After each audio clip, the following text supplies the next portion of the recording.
Greetings and welcome to episode 11 of the Q Podcast, a podcast where a gathering of friends weigh in on geek passion topics. Today is June 28th, 2015. My name is Ben Thomas, aka freeBrunch. Also joining me today are Patrick, the Caped Crusader Figueroa. What's going on, man? Should I talk in my Batman voice? Oh, I'm Bird. No, I actually had to Google Batman nicknames just before we started because I was That's like, amazing. I think the Caped Crusader is one of them, but I'm Cape not Crusader sure. is one of them. The first two that came up were Cape Crusader and the Dark Knight. Yeah, those are the two. So in addition to our superhero, we've got Christian Elariaga. How's it going, man? It's going all right. You guys doing all right? It's been a good week. Holding in there? I'm gonna have to cut the podcast like 40 minutes earlier because I gotta go play more Batman. Oh, I don't. But- I built that into the schedule. I knew that was gonna come. And we got you guys got short week coming up? We got Friday off? Yeah. Yep. Nice, Sure nice. Good. 3-day weekends are always good to catch up on the stuff that you missed. Alright, so, what have we been playing? I guess Patrick kind of speaks for himself. Yeah, they released a little game called Batman, and I would say most of the people are having a good time with it. I think the PC people are a little sore, but Salty. salty. So The salt salty. is real. The salt is But, real. But yeah, I mean, I'm going to talk about that in my topic today because Batman, personally to me, especially these Arkham games, hold a very special place in my heart. So I'm going to jump into that down the road. Excellent. How about you, Christian? Let's see. Diablo, Heroes of the Storm, because Blizzard likes to release all of these patches for their games, like, within the same time frame. Are patches significant? Or are they Yeah. are they rebalances? Not just rebalances, but I mean, even updates can drop in your major patches, because you got your major and your minor patches. So your minor patches are just going to be your balances, your bug fixes, and then your major patches are going to be like the actual releases. So, your 2 point whatever, 3 point whatever, those are going to be your major patches. So that's what happened with Diablo and HOTS. Yeah, well, HOTS is dropping on Tuesday, and Diablo is dropping sometime within the next month. But, I mean, they released all this information for it, which just kind of got me back into the games. So, I love when it's they all do good. that. Nice. How about anything else? So many games have been updating. Guild Wars, which is a huge MMO. You play that? Yeah. Oh, I didn't know that. I've played a lot of Guild Wars too. Actually, if I bring it up right now, let me see the age of my character. What makes you choose that MMO over all the others? Free to play? Not free to play. I thought you have to buy the game. It's pay to play, but only for the initial purchase. Okay. But the company has been really, really good on keeping the game fresh, updated. They do like a very seasonal kind of thing where they have these huge updates that run. Then they're about to drop their expansion, the first expansion for Guild Wars 2 sometime this year. That's an old game. That is, I remember my friend talking about it in middle school or high school. I think the second one came out like sophomore year of college. So that was like 3-4 years ago. Yeah. So Wow. if I look at the age of my character right now, I've played about 1,800 hours over the past 857 days. Oh, wait, that's hours, not days. Okay. Yeah. Okay, that's fine. That's whatever. That's So like 1,800 hours. it's probably I've sunk a lot of time into this game. that's respectable. Respectable. But what is Log Horizon? It's an anime that I just started. Well, I watched it a while ago when they had season 1 come out, and then season 2 recently just finished up. So it's kind of the same premise as your Dot Hack and your Sword Art Online. They get stuck in a video game world. It's just Log Horizon is. It was much, much better to me than I think Sword Art ever was. It just kept my interest throughout all of the seasons, as opposed to Sword Art dropping off after like the first half of the first season. I think I watched the first 10 minutes of it because you recommended it to me, but I think I was too close to finishing Sword Art. I was like, I need something different right now, so I kind of dropped off. But Yeah, Sword Art's one of the like really famous ones, right? yeah, it's gotten a bit of fame. It's gotten a bit of traction. yeah, Ben, I wouldn't recommend it for your first one though. Yeah, I was gonna do Attack of the Clones for the first one. That's it? Yeah. Is that what it's called? It's called Attack on Titan. Whatever. Every time I like see the video, I'm like, I made a mistake. I can tell I made a mistake. I need to watch that. I haven't watched as much TV lately. Hopefully, because you've been busy doing other stuff. Like yeah. Oh, excellent segue. We're getting really good at this. It's not as excellent if you comment on it. No, dude, greatness must be recognized. I played some Bloodborne with you. I think we recorded our Let's Play since the last podcast, which was really fun. That game, oh man, that game. I don't think I've ever, like, put 30 hours into a game and felt so far from beating it. Like, I haven't beaten many RPGs. Like, I've played a decent amount, but I haven't beaten them. So you never beat an RPG. Well, You're really cool. This one you kind of can. The story arc, per se. Right. I gotta complete that, so I'm hoping to find the time next weekend. Maybe this week. And True Detective came back. I think I like True Detective more than everybody else likes True Detective. Like, it got some mixed reviews, so I was like kind of nervous. It's a pretty hefty statement. Yeah, no, more than like 7 billion other people in the world. I don't think anyone would like it as much as me. No, it got like mixed reviews. People were a little bit weirded out by it. It's like a very depressing, dark show, and I had forgotten that since the last season. And the second that the new episode started and they were showing these just like really flawed and depressing and just like struggling characters, it's like for some odd reason that's comforting to me. So that show's right up my alley. I'm excited for comforting. I don't know if that's exactly. Is that a good word? That's why that show's meant for me, is because I find maybe magnetizing. Yeah. Or is it comforting? Because if it is comforting, then you are darker than both Christian and I anticipate. I honestly think comforting's the right word, because I was like, it like started and they were just all like falling apart, and I was just like, it was all, I guess maybe nostalgic or just like, I'm gonna stick with comforting. It was like, it was really good. So I'm excited for that. And then I played a dice game. Have you guys ever heard of King of Tokyo? I was actually just looking that up because I had no clue what that was. No idea what that is. It was so cool. It looks kind of fun. It was really fun. So I've been like meeting some newer people at our like gaming bar that are into board games, and the only board games I ever played as a kid were the ones like categories, Risk, like Monopoly, the ones that all families kind of own. Game of Thrones? Game of Thrones. My coworker just got the board game for Game of Thrones. Oh shit, you're up on a leg. Yeah. Played it before. I'm the only one that knows what the hell's going on. I don't know when I'll find the time though. Like, that's a college board game. Like, we played that. We probably started like Saturday at 2:00 and we finished like at 8:00 or something. 8:00, yeah. Yeah, it was nuts. We might have even like decided to call it quits at turn 8 instead of turn 10. Yeah. It's ridiculous. So yeah, King of Tokyo is like, have you guys ever played Yahtzee? Yes. No. So you have like 6 dice, and you get 3 chances to roll the best possible combination of those dice. So you can like, after the first roll, you can roll 3 of them, and after that roll, you can roll like, you can choose to re-roll those 3 or one more. So it was just this game about each person's a monster, and they want to use the dice to attack the other monsters and gain an advantage so that they can become the King of Tokyo. It was really neat because it was like, we learned it in like 10 minutes. It had just enough strategy to be interesting, but not so much strategy that you could not just like talk to other people and just have fun with it.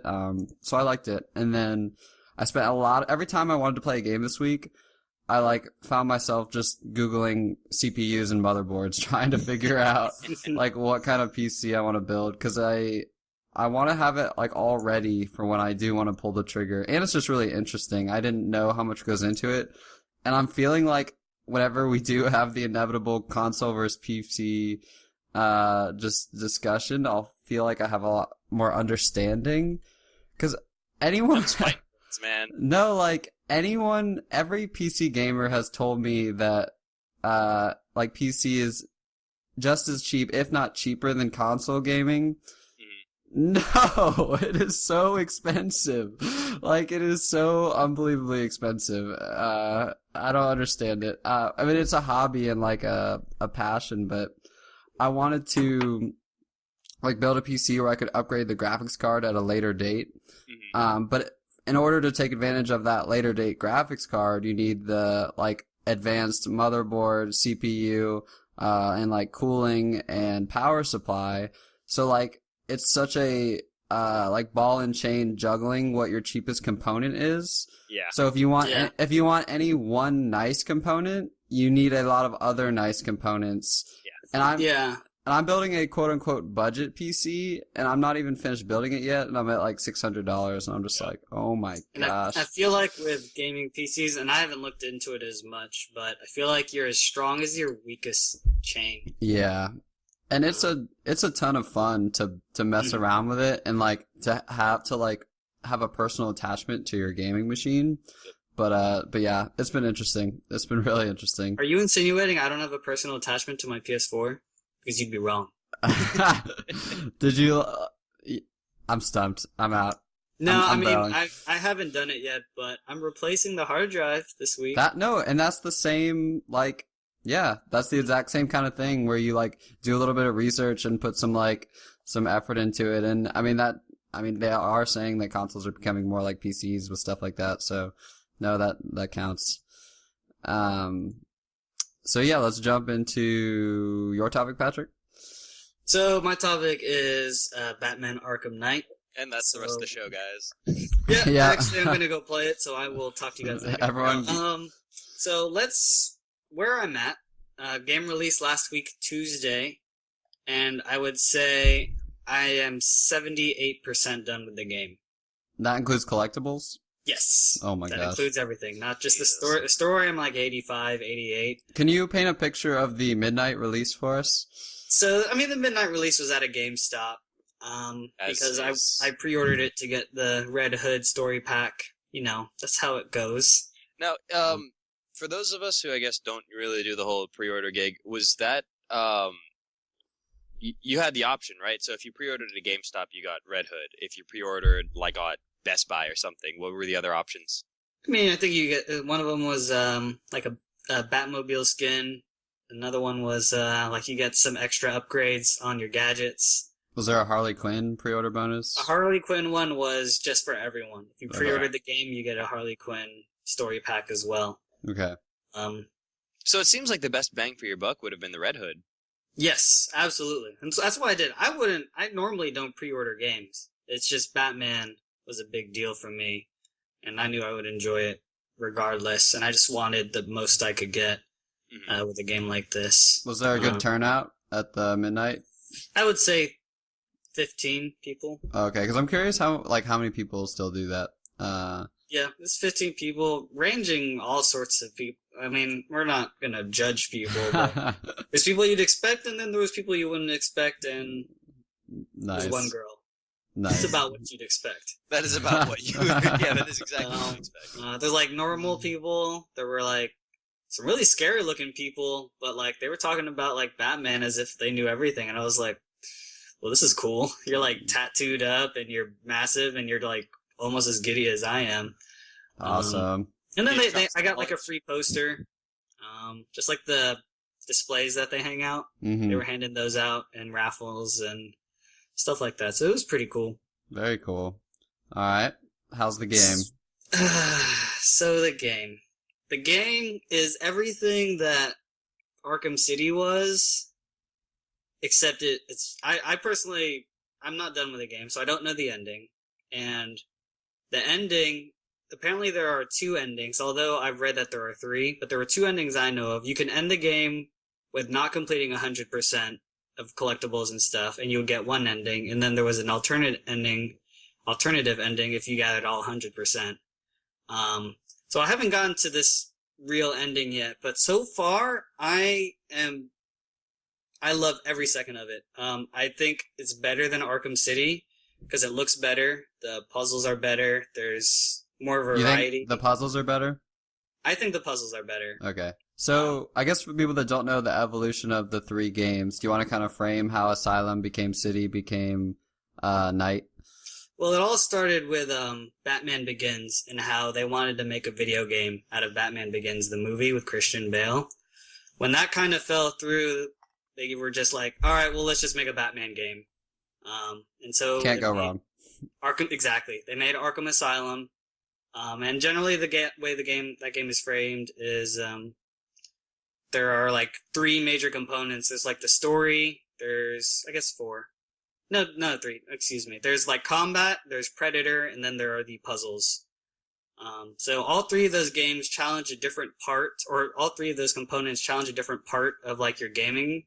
Like the combat is just like, button mashing and skilled counterattacks. The Predator mode is like when you're stalking prey, and you're not allowed to get hit because you'll probably die. You just have to stalk people and like take them out one by one. And then the puzzles are like you solve actual mental puzzles using like gadgets you have. So it's really cool. They all test different parts of your brain. It almost makes you feel like Batman, like you're badass because you're punching people. You're super smart because you're solving these puzzles. And like if you look up the puzzles, you're like defeating the whole. It's like those puzzles are like if you looked up the cheats for Portal.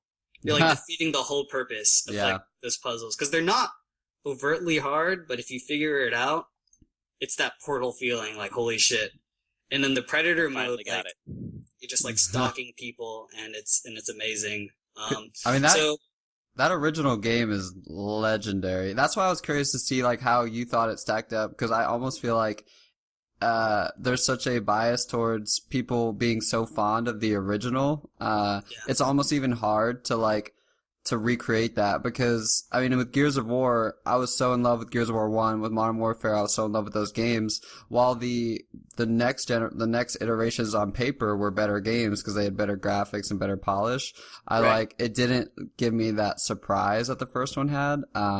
But Batman has changed in that the scale of the world is changing, right? Scale of the world has gotten bigger. A lot of the elements are the same. I will say, like the innovation. I mean, it's like with any like good sequel, like the innovation isn't there, so they almost just like tack on stuff. Mm-hmm. But I mean, the stories themselves, they hold with like, when it comes to scale, and it's incredible. And I mean, like, excuse me, Arkham Knight has those 3 similar components. You've got those 3: combat, Predator, and puzzles. But then they added the Batmobile, which is, from what I'm reading, is an object of controversy. Super controversial. What have you guys read on it? That it sucks. Just that it's clunky and that it doesn't drive well and that it hurts the pacing of the game. It kind of it doesn't feel like the way a Batman game is supposed to feel. It ruins the immersion. But I have heard people that love it, so it is controversial. I'm kind of in a middle ground. There are moments when you're in the Batmobile where they're just breathtaking. Like you're chasing one guy and like 2 cars pop up to next of you and you can like bump them off the road. It's very, very thrilling. And then a lot of the buildings, which is something that's great about the game, is you can, like in a lot of other games, like even Grand Theft Auto, if you run into a tree or the very corner of a building, you're done in a car, right? Yeah. You smash into the mechanics and you're like, oh, I'm fucked. Your car blows up.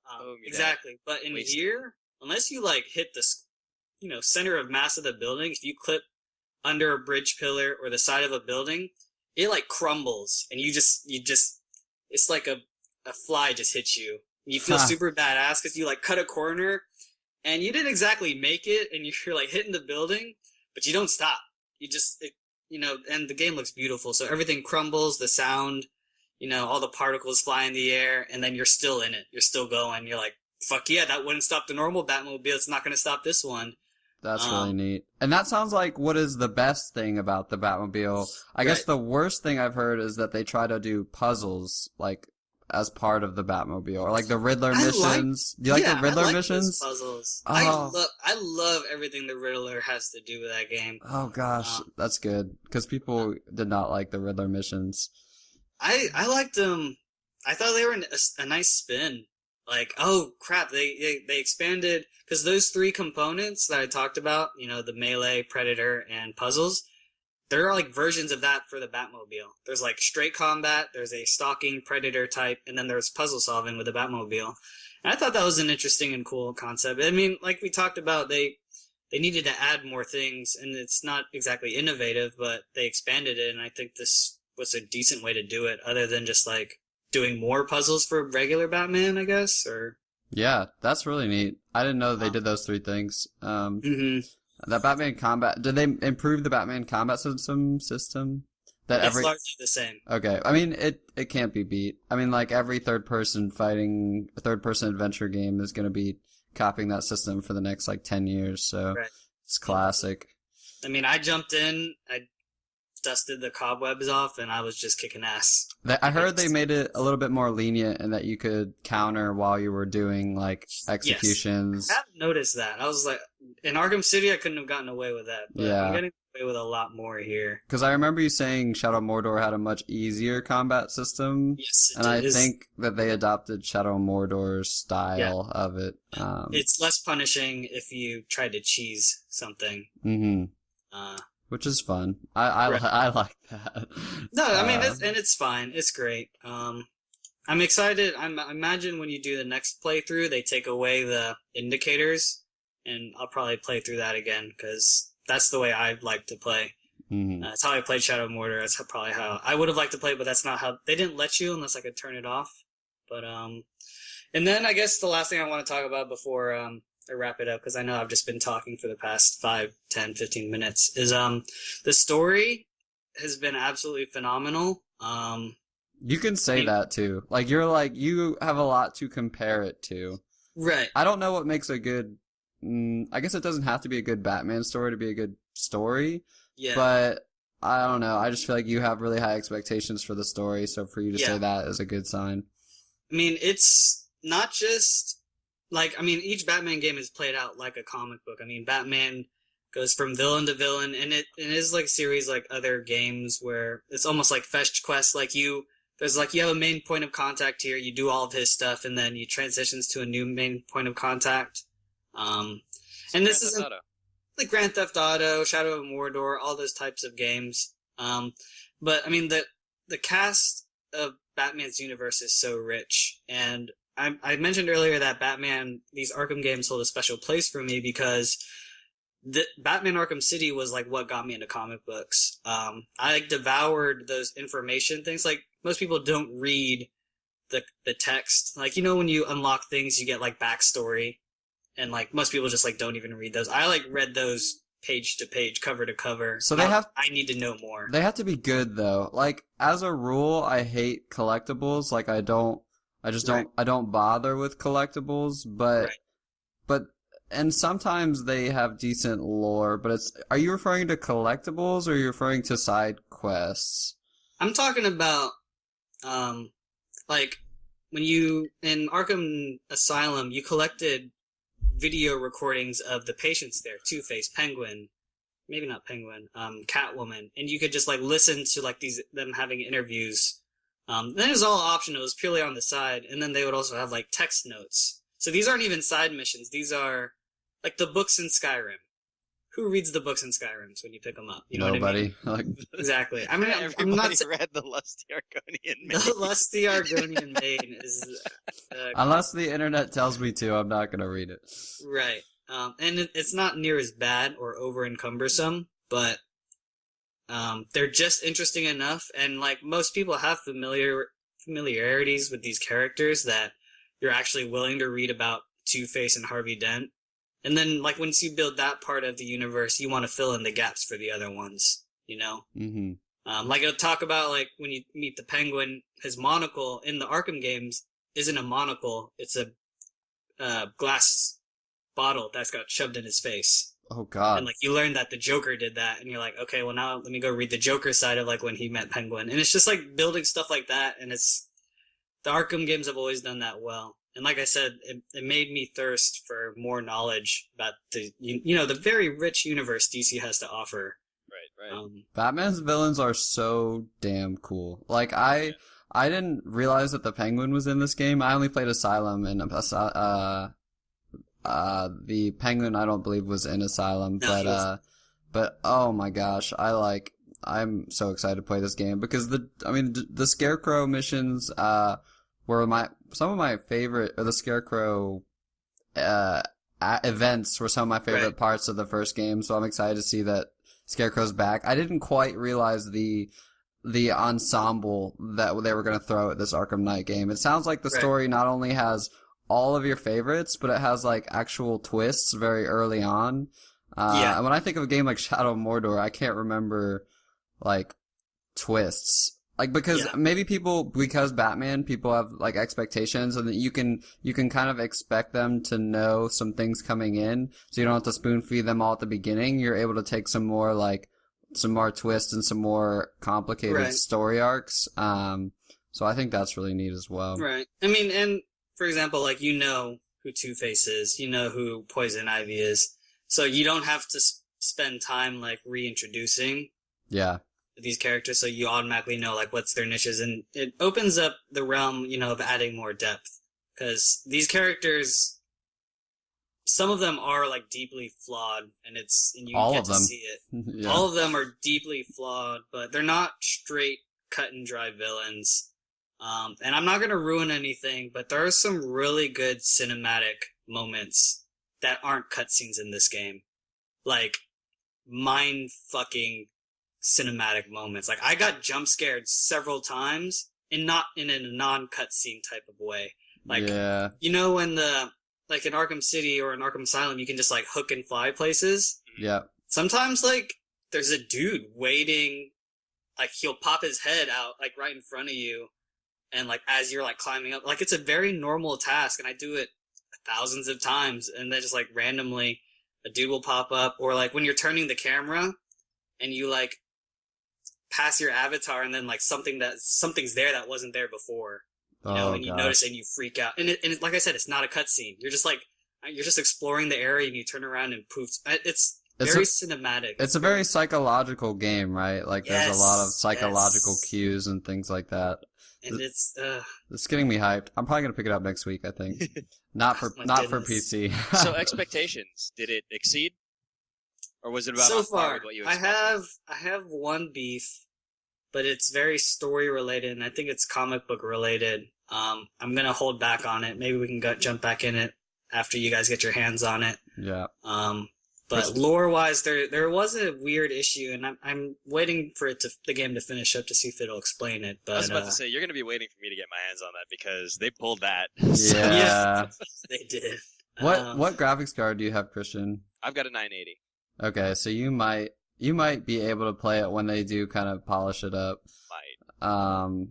Damn. Yeah, like, I mean, there's not much to say about the PC. Like, they clearly optimized the game for console, and the publisher WB has a bad track record of porting their games to PC. Well, what it looks like what happened is they outsourced the development team who was supposed to port it to PC, and it was a team of maybe like 10 people. Iron Galaxy, yeah. Yeah. But those are rumors, though. Like, so they dug up, like, in the credits, they have like credit to support from Iron Galaxy on the PC version, but like no one has really kind of laid out or spelled out what that support meant. Like, to what extent did they support it? Like, did they do the whole port? Did they do just a piece of it? How much did Rocksteady have? Because it's so bizarre, because the previous Batman games were rock solid, Rocksteady on PC.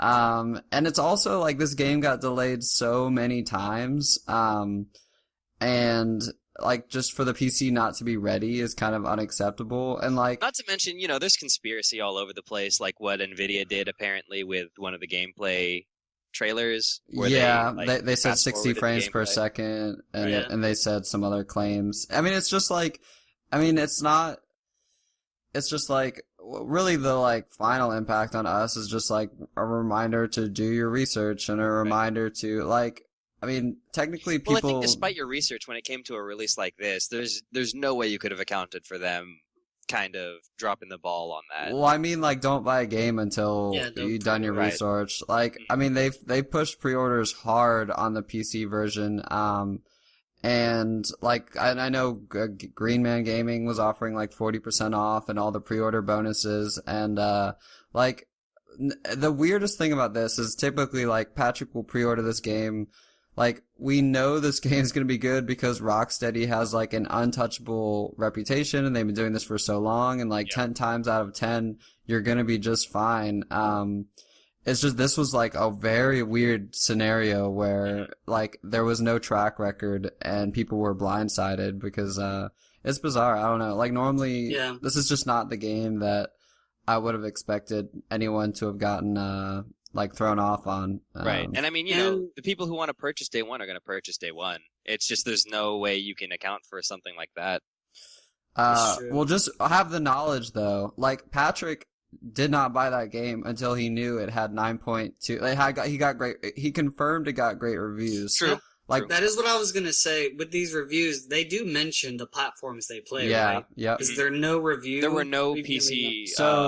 There were no advanced copies given for PC. It was actually a big deal. Like, podcasters were complaining that they were only getting PS4 copies of the game. Like, there was actually knowledge ahead of time that they weren't sending out anything but PS4 copies. Like, everyone knew that, because a lot of people were anticipating the PC version. So that should have been a clue that, hey, maybe I should wait till the reviews come out for the PC. But yeah, I mean, generally, if something's good on the PS4, you can assume the same is going to port over to the 360 or the Xbox One. Yeah.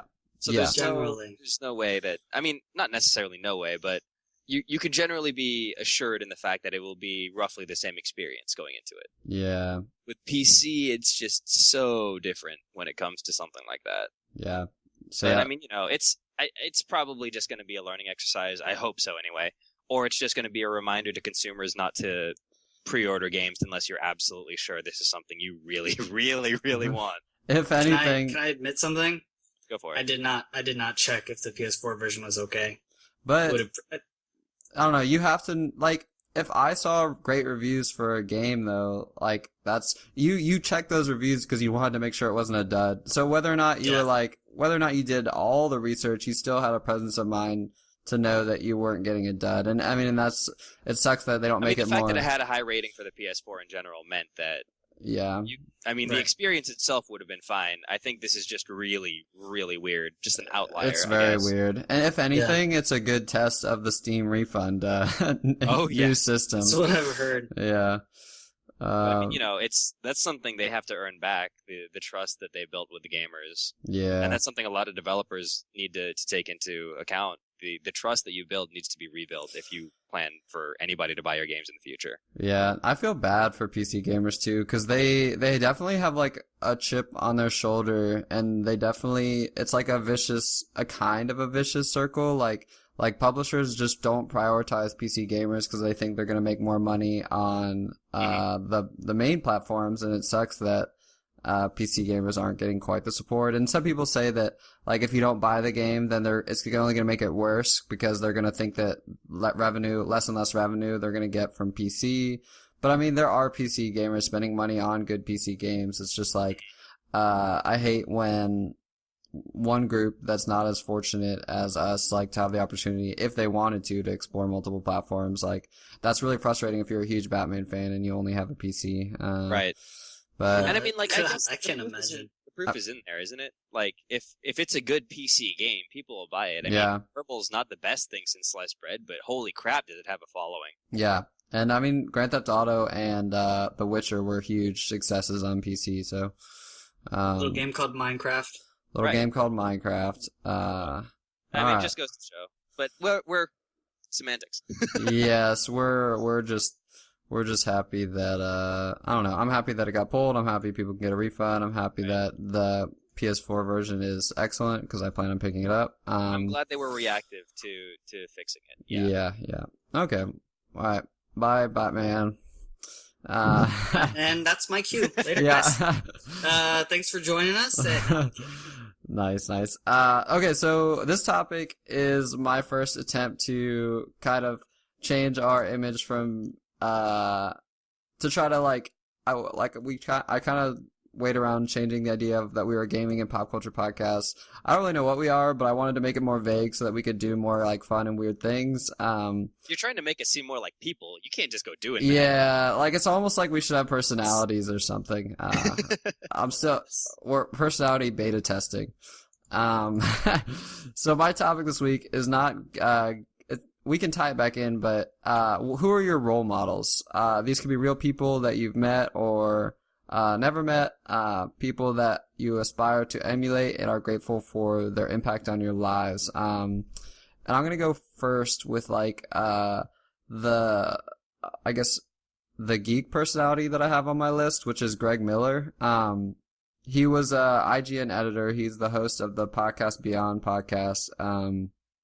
And he recently left IGN to start his own podcasting and YouTube network called Kinda Funny. And he was like, I'd always loved podcasts. I'd always loved reading reviews. I'd always loved the media side of gaming, but he was one of the first personalities that I wanted to follow, that I wanted to learn more about, and he just made gaming and being a nerd so fucking cool. Like, I was like, holy shit, like this guy, he had so much confidence, he had so much enthusiasm, he had so much just like emphasis on his excitement, and I was like, I want to be him. Like, I want to be able to talk about games in a way that inspire people to want to know what got me so hyped. And just like he just really changed the way that I thought about my hobbies, and he kind of inspired me to kind of be more confident. And he also is like a cancer survivor, so if you need like a cherry on top,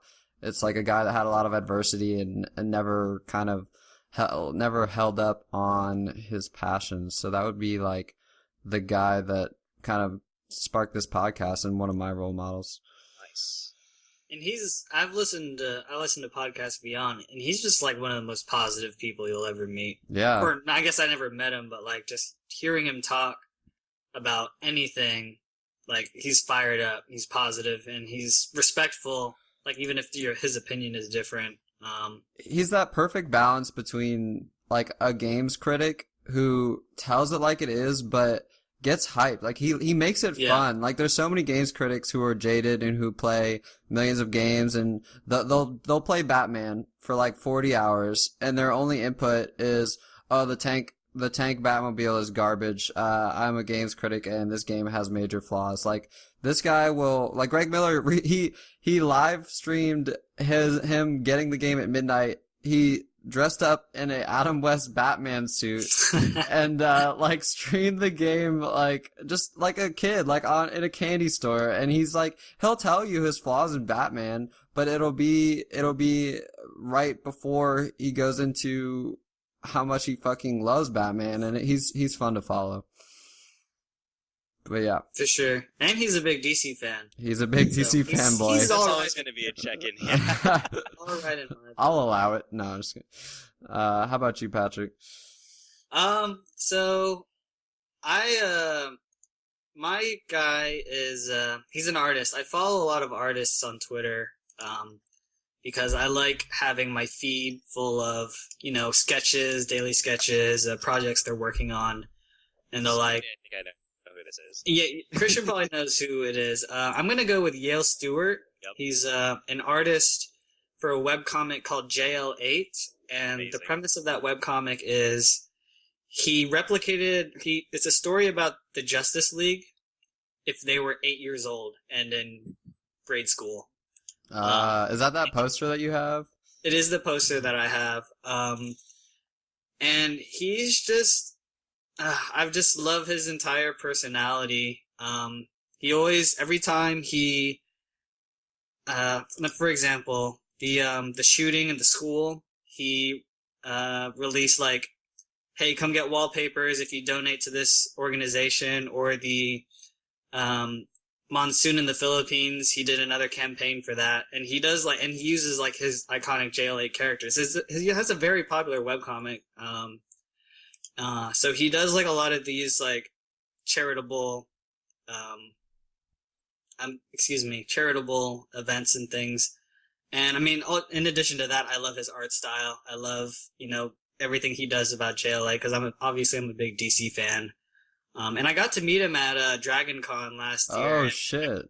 I'm like, I totally botched the meeting. I was just like awkward and weird, and I was just, because I've never like met really a celebrity, So I just don't know how you're supposed to talk to them. And I know that he's like probably a cool, chill guy, but I just felt like I blew it. I probably didn't even really blow it. I'm just blowing it out of proportion in my head. I did the same thing when I met Greg Miller at MomoCon. I was just like, Yeah.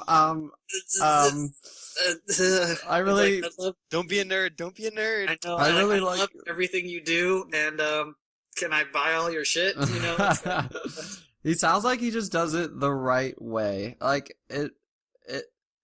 like we're in these kind of things because I don't know, we want as much as we can out of it. Like to do that charitable stuff, it makes the work like shine. Like it makes his personality something admirable, and I feel like if you're the whole package, yeah, that's part of being a role model. Yeah. How did you find out about it, or how did you first discover him? I don't know. I just remember in college, it was probably on Reddit, and someone posted like the latest Ep11 chapter, and I was like, oh crap, who is this guy? Like, I want to read all of his things, and he's got, I think, I mean, I don't know if it's his full-time job, but I mean, he does a lot of conventions, and I think it might be his full-time job, and he doesn't charge for his webcomic. It's totally free. And I mean, he's on number 200 right now, and I think I found him when he was on like 150 or so. Does he have like a Patreon or anything? He does not. He lives off his merchandise. I would support him. I think he voiced his opinion on Patreon some time ago, because he's always said that I will never charge for JL8, and he felt like, you know, if you want to support me, I have an eBay page, and you know, I go to conventions. You can support me through there.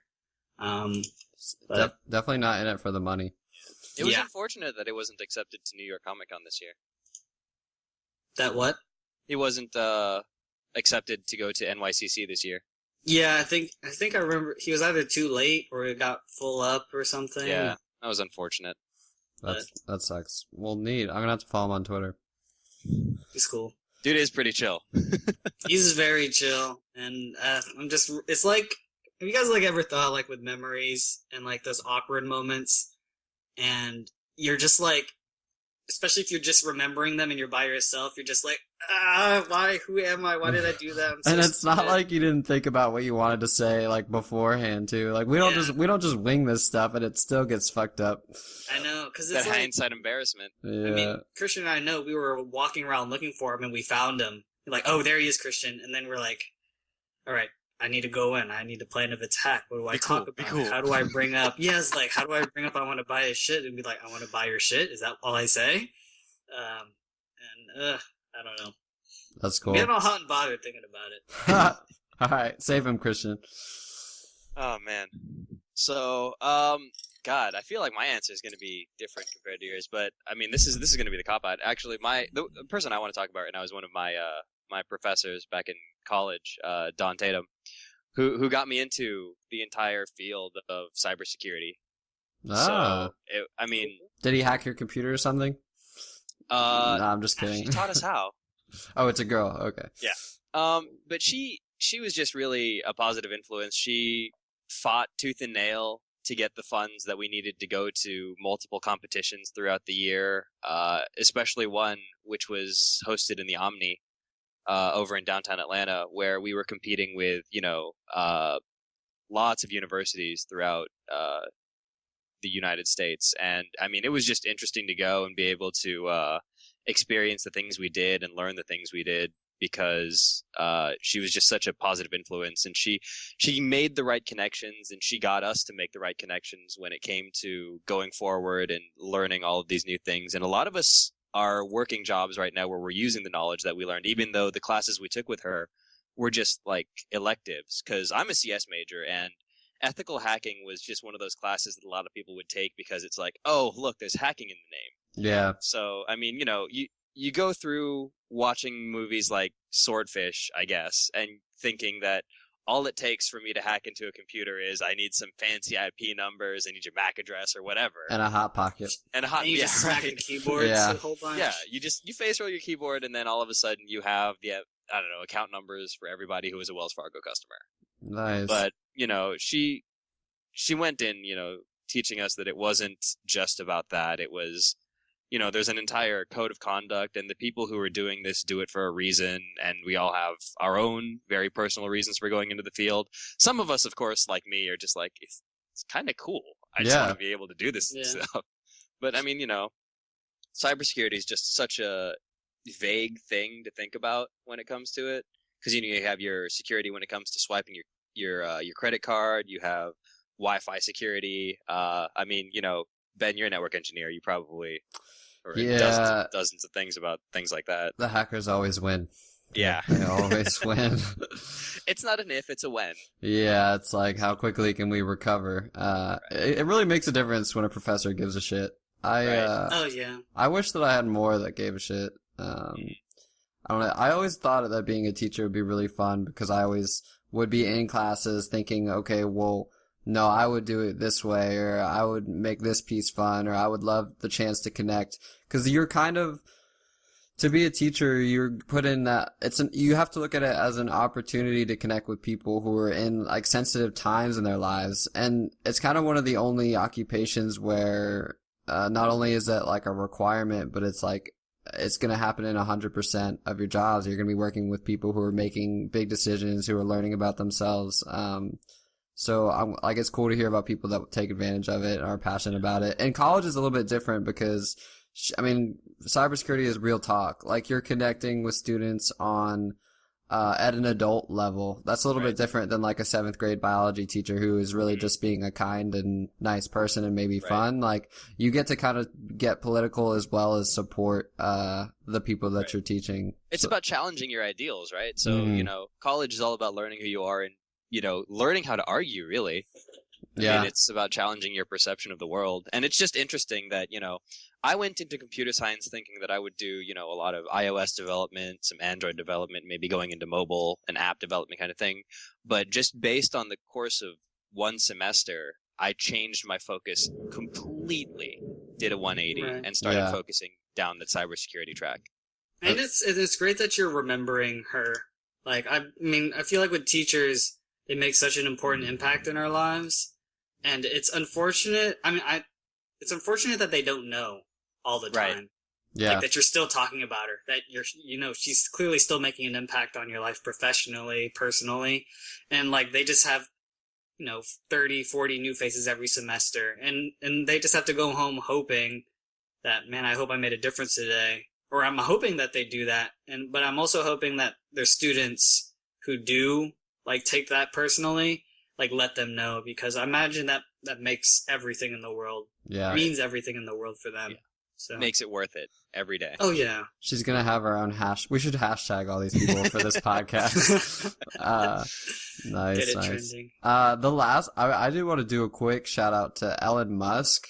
It's almost a cliche at this point, like how he is Superman and how he is everyone's role model, but like, he should be. Like, he's doing just insane, amazing things, and I don't... Ridiculous. Absolute. There's almost like a backlash. Like, he's like, no, like, oh, you think Elon Musk is God? Like, you're such you're so basic. Like, you love Elon Musk. But he, like, what he's doing, like, just like, Patrick's artist, like, he's doing it all in the right way. Like, there's one thing to be an engineering and business mastermind, but he's doing it, like, for a purpose. Like, and that's what inspires people. I mean, to do the alternative energy stuff with Tesla and Solar City, to explore space and to kind of inspire, like, what it means to be human with the SpaceX stuff, with the charity work, with the, just the way that he handles himself. He, like, makes me proud to be an engineer, and he makes me,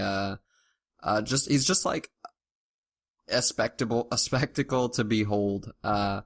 Well, I mean, unfortunately, it's also a trial and error kind of thing, like with SpaceX, as you mentioned. Which rest in peace. Rest in peace. The recent launch, I think that was this morning or yesterday morning. I believe this morning.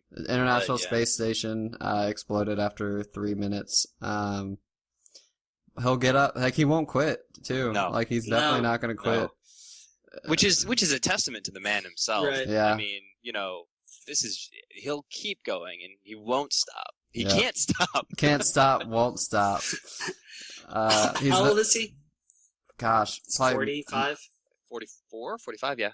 I was gonna say, like, late 30s. But yeah, that sounds right. 44, 45. 44. Oh, good call.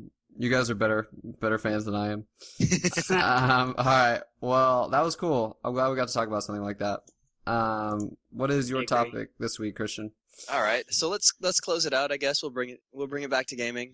Nice. So let's just talk about expansions for a bit. Just open discussion, expansions. I know the only two that I'm really excited for. Well, yeah, I can say that. I'm really excited for would be the Guild Wars 2 expansion, which is slated to hit sometime this year, and obviously the Destiny expansion, which was just talked about during E3. And I guess, I'm not quite as excited for that one because I don't actually play Destiny, but I mean, the concept is cool, and everybody loves getting new shiny things, new shiny customizations, new shiny guns, new shiny armor, new shiny emotes. Yes. So there's been a lot of talk about it, and I guess we'll dive into the Destiny one because I know that's what all three of us are really, that's something all three of us can talk about. Yeah. Is the Destiny Red Bull content, is that in the new expansion, or is that part of the current Destiny suite? Do we know? I don't know, actually, but I don't know. I don't know anything about it. I've heard about it, but I never actually looked into it because I just rolled my eyes. So the Destiny Red Bull DLC is, if you buy Red Bulls, you get codes for, I think they're codes. I don't know exactly the delivery, but maybe they're, yeah, they have to be codes. And you get exclusive either strike missions or side quest lines only for the people that have bought these Red Bull products, which is really bizarre. That's like a weird product tie-in. It's become something of a joke. Yeah, and it was 12 months until those missions and content would be available to the people that didn't buy the Red Bulls. And it's almost just like Destiny. It's a paywall. It's a paywall, but Destiny just doesn't have the ground to stand on to do stuff like this. Like, you have I don't think anybody really has. I mean, no, this reminds me of the Mountain Dew Doritos stuff, isn't it? But that's Call of Duty? I can understand that one's a little bit more accessible though, because it's only EXP perks, is what I understood about the Dew codes and stuff like that. Right. For Call of Duty and for similar games, it was experience bonuses, which is all fine and dandy because it's experience. That's not something that's gated to a community. But when you lock out an entire quest line, which may or may not have some really nice loot at the end of it, just because you don't drink a Red Bull, it kind of just turns your game into a mockery of what it was. Well, but Destiny was already a mockery because people were people were so upset that game launched with the amount of content that it did. Like, everyone's number one complaint with Destiny was amazing game, but it's a shell of a game. Like, it is missing so much more stuff to do. It's too repetitive. Like, there should be more worlds, more quests, more story, and like more lore. Yeah, more lore. Like, but people were just like, that game, people wanted more of it, and when people have an expectation that the game's not what it was, they're going to be a lot less likely to pay a lot more money for what they feel like they already deserved. Which is another issue because the DLC is just as expensive as the original copy of the game. If you have $40. The expansion is $40. Yeah, the season pass DLC is $40. So you're looking at $140 worth of like money for as much content as a lot of games give you in $60. It's probably half the content The Witcher gave you for $60. So they're really just shooting themselves in the foot. Like, you have to get back in the good graces before you make people buy Red Bull. Yeah. And it goes back into the whole trust issue. You got to earn back that trust, but instead you're kind of just shattering it over and over again. Like, so, I mean, is this not going to be solved by don't buy it if you don't support it? No, I don't think it's a problem. Like, it's funny to me that people complain so much about Destiny's like payment stuff. I guess people say World of Warcraft was significantly more expensive, but they say that game had significantly more content. Like, if you're gonna get mad at Destiny, like, you shouldn't play, like me, like, I play the shit out of Clash of Clans and Fallout Shelter, but like, those games have really like immoral immoral business models and that they prey on like whales, quote unquote, that get addicted and pay thousands of dollars for those games. Right. And that's like a really shitty business model. So I don't know that Destiny, is so much like a corrupt company. That's a strong word even there. But like when you say something, what makes it worth buying, we're talking about a value proposition.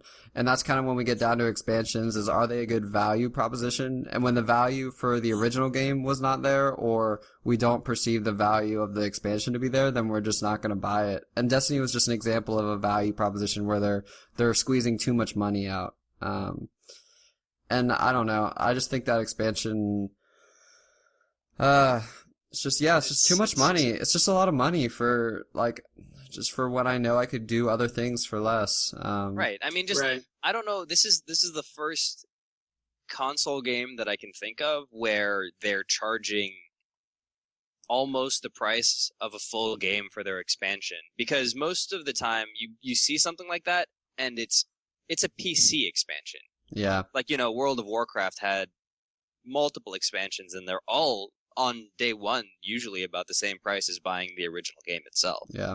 But I feel like Blizzard has established itself for coming out with quality content. Yeah. So they have that trust kind of already with them from the gamers who have constantly been paying for this, and they know that going into it paying $60, you're going to get something worthwhile out of it. So I guess oh, sorry, go ahead. I'll admit, I did buy the season pass for Batman, even though. So, but what was the value proposition? Like, do you know what you're getting out of that season pass yet? Not specifically. There's they've referenced there's going to be a Batgirl storyline, challenge map, skins, characters down the road. But so how much was the season pass in reference to the original game? It's $40. So wait, Patrick, why? Okay, why would you get that? I guess if you got it like 3 months from now, it'd still be this. Did you get a discount or? I did not. So like, what's the point of getting that now? I don't know. That's why I brought it up. I can't look good in this light, but I did want to bring it up. And Batman is.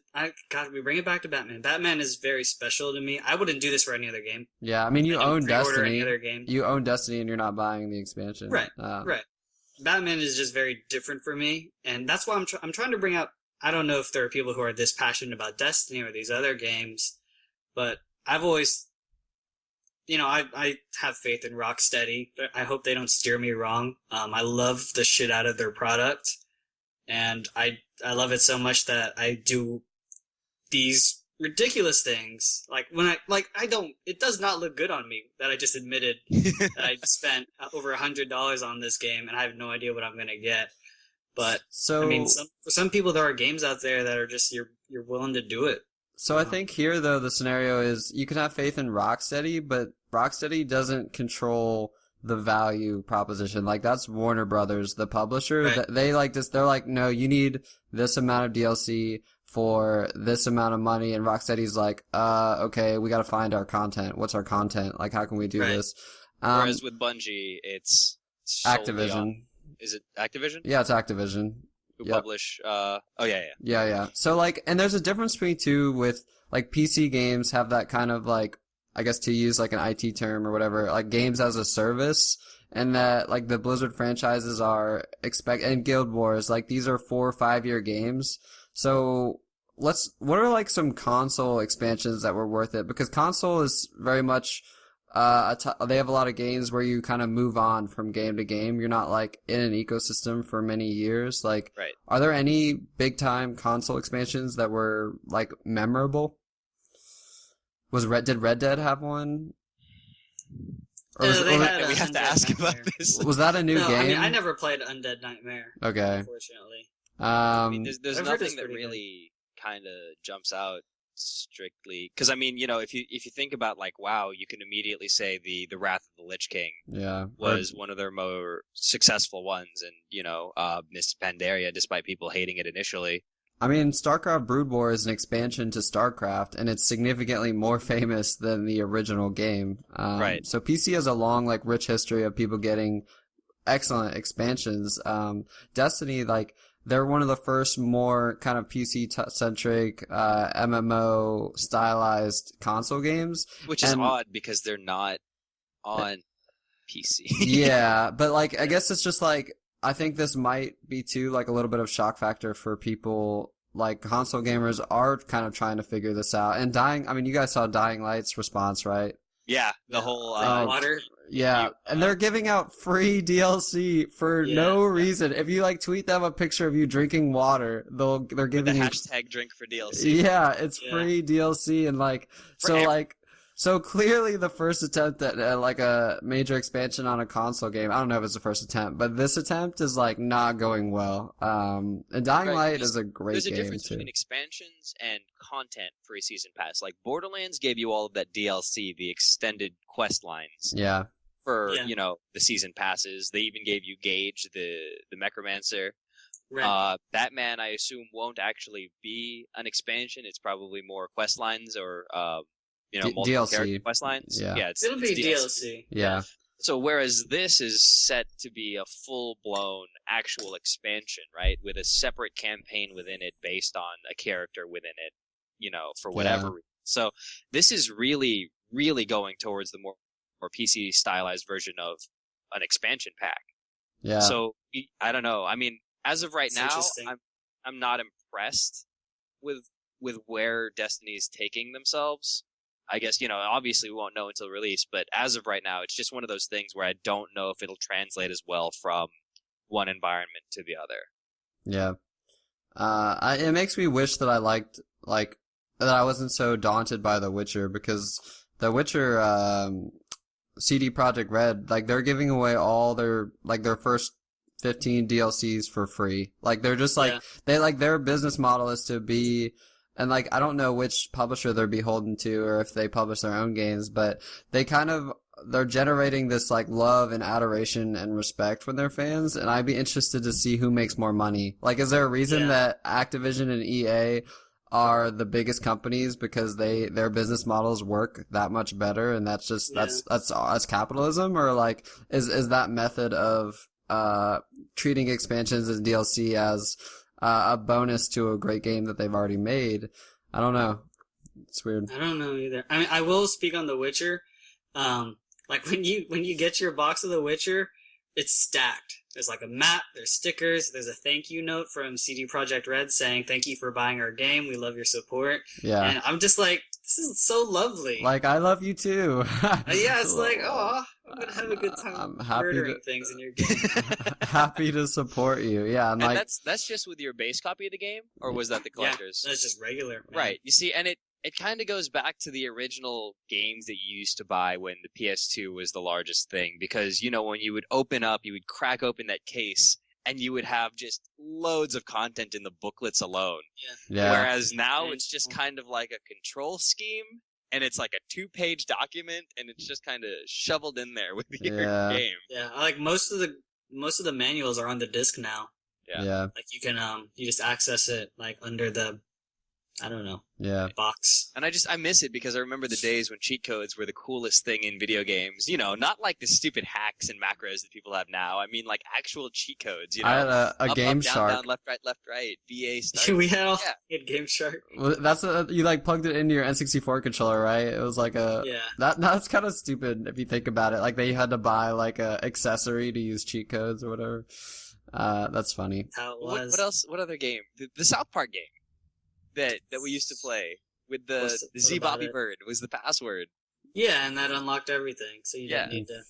Awesome. So it's just I miss, like, that was the kind of thing. Sometimes it would include like cheat codes in the manuals, and it's just cool things by the devs. But now it's just very cold. It's cold. Yeah. There's no love. It feels cold. I don't know. I believe in expansions if they're good. Like, so I think I'd just be interested to see if like consoles continue to go more the DLC approach, or if they actually try to make like sequels where you don't have to buy another game, kind of a thing. Like, or I mean, even if you do, it's you're getting your money's worth, is what I'm hoping. Yeah. Because an expansion for a PC game is an entirely new campaign. If you look at the StarCraft ones, if you look at any of the Diablo expansions, it's just weird because we're going all Blizzard here. Yeah. But the expansion generally means that it's it's going to be multiplying the amount of content within your game by 2. Yeah. It's treating the game like as a service, like something that you support instead of trying to sell other games. And that's what makes like beloved franchises when you create a game that you just keep supporting and growing, and instead of selling, I guess, multiple types of that product. I don't know. It's just like a difference between the PC and the console space. 'Cause I could have seen like, I don't know. There's just a few sequels in mind where they could have just been expansions. I don't know. Maybe there's a lot of shooters out there that are really essentially just like each year they just give you 20 multiplayer maps. Like that's essentially what you're buying is 20 new multiplayer maps. Or what if you pay for the map packs that include older maps? Could you, and could you imagine like if you bought FIFA and that meant that you owned FIFA? They never made another FIFA game. It's just that each year they just updated it, or they updated it every 3 months with new content, and like maybe rosters. Yeah, like maybe you teams. maybe you spent $20 on each year to get new content instead of buying FIFA every third year because it's the same game. Like what if they treated it as a service instead of like an actual standalone product? Because EA would never do that because they lose out on money. But like, I remember when I bought sports games, I would buy them every second or third year because I don't know, like if they treated it more like a service than with expansions. Well, that's another thing that that's different, because if you have a system like that, it's easy for you to patch updates, like things like, I don't know, textures and stuff into a PC.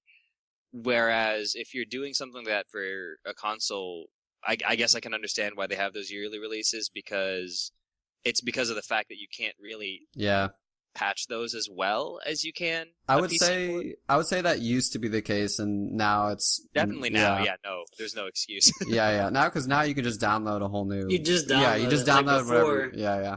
You're right. If you bought a broken game, like it was broken. Yeah, that's a good point though. Like there was never an opportunity to update a sports game. Like they had to release a new one because there was no.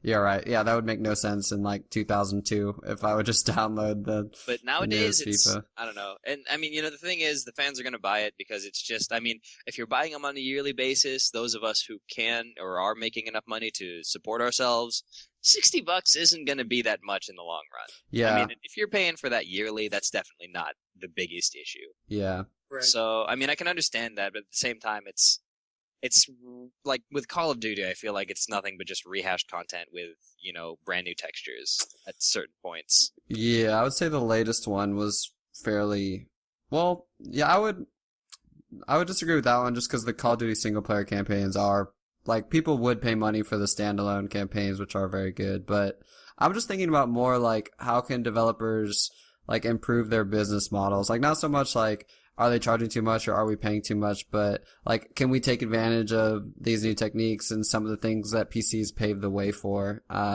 to like get new types of games and new ways for developers possibly to make even more money with free to play models and stuff like that. I don't know. And I mean, just going from there, would we ever be able to see a cross-platform online experience? I have played one on the Xbox 360. Cross-platform? Shadowrun, the best. I think we talked about that a couple the episodes best ago. shooter ever. Yeah, no, there was with Windows Vista. Microsoft tried to make a cross-platform like PC versus Xbox thing that's going on that was cross-platform, and it worked. Like I played against PC players, but it just never caught on. And the new Fable is going to be cross-platform. You're going to be able to play like Xbox versus Windows stuff as well. One day, it's coming. They just got to make a good game. Right. And then that's all it hinges on. And have it not be a shooter just because it's impossible to balance shooters. I can see it now, Ben. Console-based WoW. Oh God. Like maybe with the Steam controller, we all know like you can't play that with a regular controller. And that's the one thing I think that lends. Well, that could be a whole other topic, but that's the one thing that lends MMOs to PC more than any other. Yeah. I mean, you can't play League of Legends on an Xbox. You just can't. Okay. Well, any other closing comments? I'm waiting for the Batman is awesome. Me. Yeah. Silence is needs me. Gotham. I feel like I used to be able to do a really good Bane impression, but I don't know if I can anymore. I was like, you should try anyways. Wait, what's the quote? The darkness, or wait, you think adopted Oh yeah, it's like, hello. You think the darkness is your friend? I was born in it, molded by it. Very all you gotta do is put is very average. Anyway, that's gonna do it for this episode of The Q. Thank you so much for hanging out with us.